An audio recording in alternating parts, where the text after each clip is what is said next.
Connecting a Camlock fitting to a lay flat hose.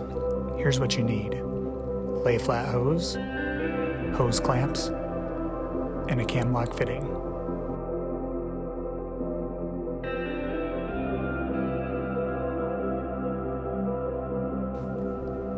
I started off by putting the hose clamps on the hose.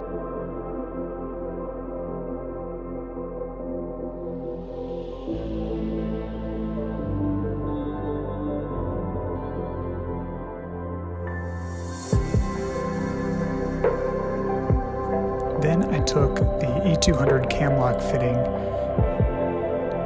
and put it inside the hose. Took a little bit, you may have to twist it some, but make sure it goes all the way in.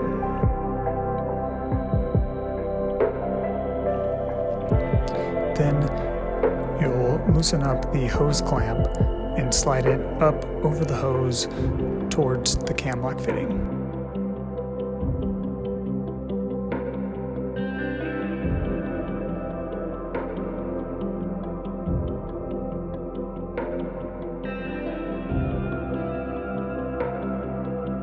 Now tighten down the hose clamps.